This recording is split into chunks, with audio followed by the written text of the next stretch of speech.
بسم الله الرحمن الرحيم.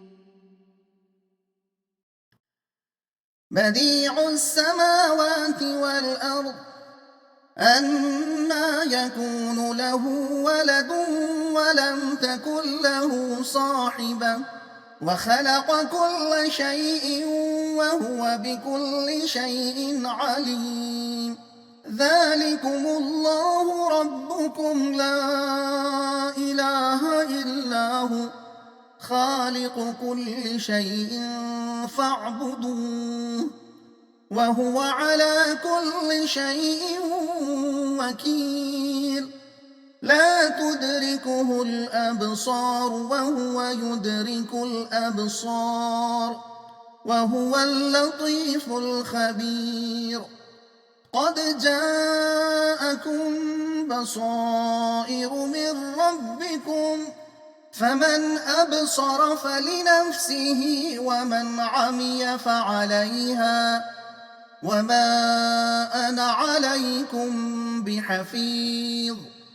وكذلك نصرف الآيات وليقولوا درست ولنبينه لقوم يعلمون.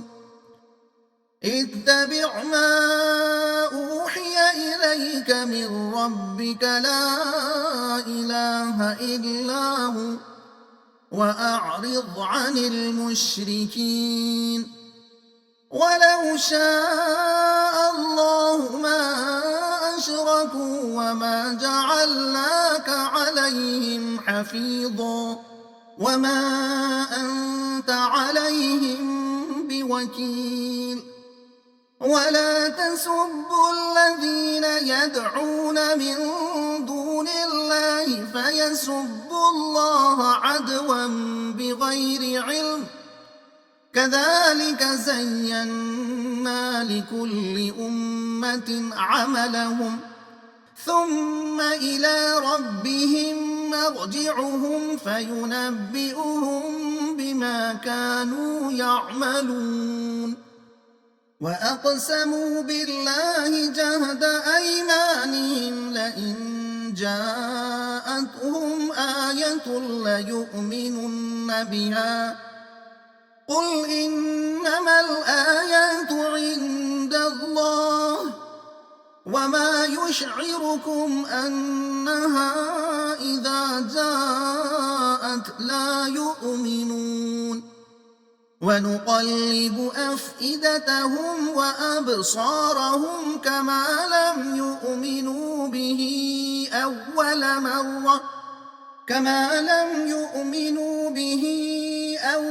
مرة ونذرهم في طغيانهم يعمهون. मज़मून तौहीद का इस्बात और गैर मुस्लिमों से मुबाहिसा करने में एहतियात। मतलब वही आसमानों और ज़मीन का मूजिद है, इसके कोई बेटा कैसे हो सकता है जबकि इसकी कोई शरीक ज़िंदगी ही नहीं। वही हर चीज़ का खालिक है और हर चीज़ का इल्म रखता है। अल्लाह ही तुम्हारा रब है, इसके सिवा तुम्हारा कोई माबूद नहीं। इसी की बंदगी करो, वो हर चीज़ का कफ़ील है। निगाहें इसको नहीं पा सकती और वो निगाहों को पा लेता है।